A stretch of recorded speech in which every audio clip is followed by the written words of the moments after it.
नमस्कार बच्चों, आज हम लोग प्रायिकता के बारे में पढ़ेंगे जो कि प्रायिकता चैप्टर का भाग 2 है। पिछले क्लास में हम लोगों ने पढ़ा कि किस तरह से हम लोग सिक्का उछालते हैं और किस तरह से हम लोग जो लूडो खेलते हैं उसके हम लोग डाइस को उछालते हैं। आज हम लोग ताश के पत्तों के बारे में सीखेंगे, क्योंकि ताश के पत्तों के बारे में बहुत सारे सवाल आपकी किताबों में दिए हुए हैं और ये बहुत ही ज्यादा इंपॉर्टेंट है, जो कि बोर्ड परीक्षा में जरूर आते हैं और ये ज्यादा मार्क्स के सवाल होते हैं। आज हम लोग पिछले क्लास से और आगे बढ़ेंगे। यहाँ देखिए, उस घटना की प्रायिकता जो घटित नहीं हो सकती है 0 होती है। जैसे अगर मैंने एक पासे को उछाला, पासे में हमारे कुल 6 संख्याएं होती हैं, 1, 2, 3, 4, 5 और 6। अगर मैं आपसे ये बोलूं कि पासे को उछालने के बाद 11 आने की प्रायिकता क्या है, तो आपका जवाब होगा कि मैडम 11 तो पासे में होता नहीं है, इसलिए 11 आ ही नहीं सकता है। ये क्या है? यह एक असंभव घटना है। दूसरा पॉइंट हम लोग के पास है, उस घटना की प्रायिकता जिसका घटित होना निश्चित होता है उसकी प्रायिकता 1 होती है। जैसे कि अगर हमने सिक्के को उछाला, उसमें 1 आएगा। अगर 1 रुपये का है तो उसमें एक साइड 1 आएगा, एक साइड बाद आएगा। ये 2 में से एक चीज आना निश्चित है। अगर इस पर हम लोग एक सवाल बनाते हैं, एक सिक्के को उछालने पर चित्त तथा पट आने की प्रायिकता ज्ञात कीजिए। हमने एक सिक्के को उछाला, उसमें या तो चित्त आएगा या तो पट आएगा, जैसा मैंने आपको पिछली क्लास में बताया था। तो वो कुल मेरे आने की संभावना 2 है। तो चित्त आने की प्रायिकता हो गई 1/2, पट आने की प्रायिकता हो गई 1/2। इसको अगर हम लोग PE मान लें तथा इसको अगर हम लोग PF मान लें, तो PE जोड़ PF बराबर 1/2 जोड़ 1/2 बराबर 1।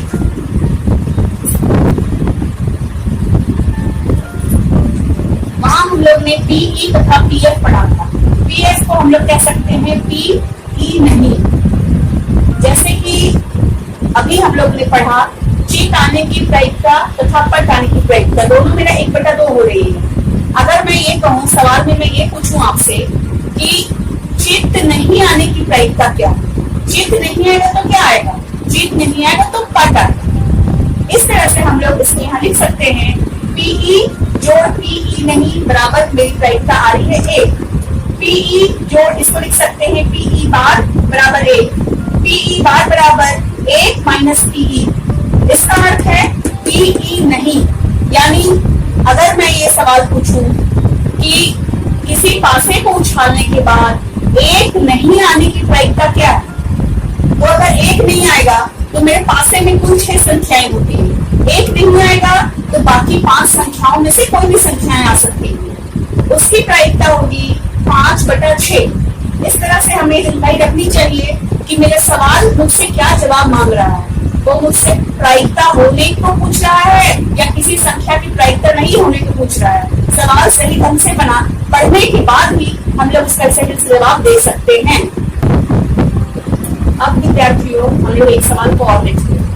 यहाँ सवाल है, मान लें एक पासे को उछाला जाता है, तो 5 से बड़ी आने की संभावना क्या है? 5 से बड़ी संख्या है, उसकी प्रायिकता क्या है?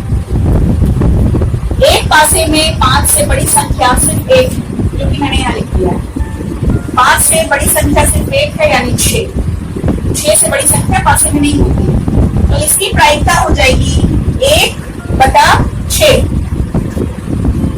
अब हम लोग एक और सवाल देखते हैं। ये सवाल है, एक पासे को उछालने के बाद उसमें 4 या उससे छोटी संख्याएं आने की प्रायिकता क्या है? उछालने के बाद 4 के बराबर या उससे छोटी संख्याएं। 4 मेरे पास 1 है, उससे छोटी संख्याएं हैं 1, 2, 3। यानी कुल हमारे पास संख्याएं हो गई 1, 2, 3, 4। हमारे पास कुल संख्याएं हो गई 4। इसकी प्रायिकता हो गई 4/6। 4 क्यों? क्योंकि हम लोग के पास कुल 4 संभावनाएं हैं संख्याएं आने की, 1, 2, 3 या 4, और पासे में कुल 6 संख्याएं होती हैं। हमारे पास टोटल पॉसिबल आउटकम्स कितने हैं, वो 6 हैं, इसलिए 4/6 होगा। इसको हम लोग 2 से काटेंगे, 2 से काटने के बाद उत्तर आएगा 2/3। अब हम लोग ताश के पत्तों के बारे में चर्चा करेंगे, जो आप लोग अपनी स्क्रीन पे देख पा रहे हैं। इसमें कुल 52 पत्ते होते हैं। 52 में 13 पत्ते काले रंग के होते हैं तथा 13 पत्ते लाल रंग के होते हैं। इसे देखिए, ये हॉर्न या पान का पत्ता है, ये हुकुम का पत्ता है, ये इसे हम लोग चिड़ी बोलते हैं या तो क्लब बोलते हैं। इसमें राजा, रानी तथा गुलाम होते हैं, जिसे हम लोग फेस कार्ड बोलते हैं, यानी हम लोगों को उनका चेहरा दिखता है। बाकी कार्ड्स मेरे इस तरह के होते हैं, जैसे गिनती में इनको नंबर कार्ड्स बोलते हैं, जैसे 7 है, 1 2 3 4 5 6 और 7, ये सब नंबर कार्ड हैं। और कुल फेस कार्ड है वो 13 में मुझे इसमें 3 फेस कार्ड, इसमें 3 फेस कार्ड, इसमें 3 फेस कार्ड, इसमें 3 फेस कार्ड, यानी कुल 12 फेस कार्ड होते हैं। आप लोगों ने देखा होगा कि ताश के पत्तों को पहले हम लोग अच्छी प्रकार से ऐसे फेंटते हैं, कहीं ना कहीं आप लोगों ने देखा होगा। इस तरह से अच्छे से फेंट करके फिर ताश के पत्ते जो हैं बांटे जाते हैं और फिर हम लोग उससे खेल खेलते हैं। अब जो मैंने ये बोर्ड पे लिखा है, इसको आप लोग अच्छे से देखिए और अपनी कॉपी में जरूर उतारिए, ताकि आप लोग को परीक्षा में बहुत ज्यादा सुविधा हो। ताश में कुल 52 पत्ते होते हैं, जिसमें से काले पत्ते 26 होते हैं तथा लाल पत्ते भी 26 होते हैं। 26 और 26 हो गए कुल 52। अब काले पत्तों में हुकुम का पत्ता और चिड़ी का पत्ता, इसकी भी संख्या 13 है, इसकी भी संख्या 13 है। लाल पत्तों में पान का पत्ता तथा ईंट का पत्ता, आप लोगों को मैंने दिखाया था इससे पहले। ये देखिए, ये किस चीज का पत्ता है, ये चिड़ी का पत्ता है। ये किस रंग का है, ये काले रंग का है। ये क्या है, ये डायमंड या ईंट है। ये किस रंग का है, ये लाल रंग का है। ये आप लोग यहाँ से देख सकते हैं और इसको याद रखें कि लाल रंग में क्या आता है, लाल रंग में पान का पत्ता आता है और ईंट आता है। काले रंग में क्या आता है, काले रंग में हुकुम आता है और चिड़ी आता है। इसको आप लोग याद रखें तो बहुत ज्यादा अच्छी बात है। यहाँ हम लोग देखेंगे, आप लोग मैंने पहले भी चर्चा की कि तस्वीर वाले पत्ते कितने होते हैं कुल 52 पत्तों में। तस्वीर वाले पत्ते कुल होते हैं 12। हर एक 13 पत्तों में 3 पत्तों में तस्वीर छपी होती है, बादशाह, बेगम तथा गुलाम। ये काले रंग में बादशाह, बेगम, गुलाम 3 और 3 6 पाए जाते हैं। लाल रंग में 3 और 3 6 पाए जाते हैं। यानी कुल मिलाकर के हमारे पास 12 फेस कार्ड्स हैं या 12 तस्वीर वाले पत्ते हैं। इस चीज को आप लोग को याद रखने की बहुत ज्यादा जरूरत है। दूसरा सबसे इम्पोर्टेंट चीज है, इसमें 4 एस या इक्के होते हैं। हर एक 13 में एक इक्का पाया जाता है, तो कुल 52 में 13 गुना 4, यानी कि हर एक में 1 है तो 1 गुना 4, यानी हमारे पास कुल 4 इक्के हैं। ताश के पत्तों पर हम छोटा सवाल बनाते हैं। एक ताश की गड्डी से एक पत्ता निकाला जाता है, तो लाल रंग का पत्ता होने की प्रायिकता क्या है? हम लोग जानते हैं कि प्रायिकता बराबर अनुकूल परिणामों की संख्या बटा कुल परिणामों की संख्या। एक ताश की गड्डी में कुल 52 पत्ते होते हैं, यानी हमारे पास कुल परिणाम कितने हो गए? कुल परिणाम हमारे पास 52 हो गए। लाल रंग के पत्ते कितने होते हैं? लाल रंग के पत्ते हमारे पास होते हैं 26, यानी प्रायिकता बराबर 26/52। ये आपस में कट जाएंगे और हमारा 1/2 उत्तर आएगा। इस प्रकार बच्चों, हम लोगों ने आज ताश के पत्तों के बारे में सीखा, जो आपके प्रायिकता चैप्टर का बहुत ही महत्वपूर्ण भाग है। इसके बिना आप लोगों को बोर्ड एग्जाम में जरूर दिक्कत आएगी। इसलिए आप लोग इस वीडियो को पॉज करके देखें और अच्छे से ताश के पत्तों के बारे में समझें। जहां कहीं भी समस्या हो तो कमेंट बॉक्स में कमेंट करके पूछ सकते हैं। अब ये आप लोग का प्री कार्य, जिसे आप लोग कोशिश करेंगे कि आप लोग पूरा करें। कहीं भी दिक्कत होती है तो मुझसे जरूर पूछिए। आपका सवाल ये है, 52 पत्तों की ताश की गड्डी में से एक पत्ता खींच कर निकाला जाता है, वृद्धि अच्छी प्रकार से की हुई तो निम्नांकित को प्राप्त करने की प्रायिकता ज्ञात करें।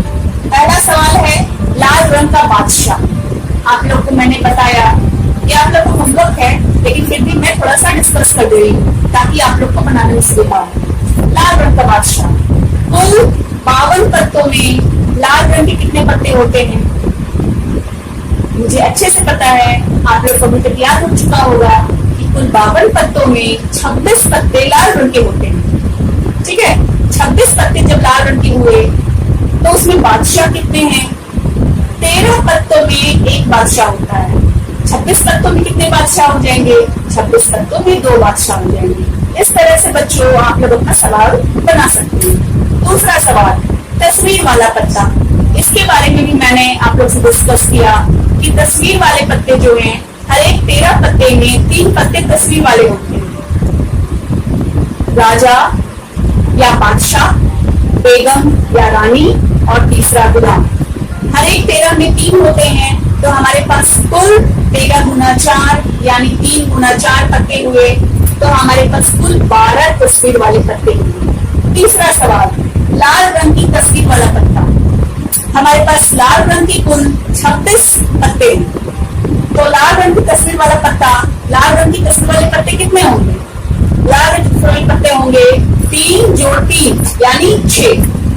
चौथा सवाल है पान का गुलाम। हमारे हर एक 13 पत्तों में एक गुलाम होता है। हमारे पान का गुलाम सवाल बनाने के लिए आप लोग खुद अपना दिमाग लगाइए कि पान का गुलाम कितना होगा, 1 होगा, 2 होगा, 3 होगा, 4 होगा। इसमें मैं आपकी कोई मदद नहीं करूंगी, ये आप लोग को खुद से सोचना है। पांचवा सवाल है हुकुम का पत्ता। इसमें भी आप लोग सोचिए कि भाई 52 पत्तों में हुकुम के कितने पत्ते पाए जाते हैं। आशा है बच्चों आप लोग को प्रायिकता समझने में मेरी वीडियो से काफी आसानी हुई होगी। जहां कहीं भी दिक्कत हो कृपया कमेंट बॉक्स में आकर के जरूर पूछिए। अब जल्दी ही बच्चों अगली वीडियो में आपसे मुलाकात होगी कुछ नए सवालों के साथ, ताकि आप लोग को और ज्यादा समझने में आसानी हो। धन्यवाद।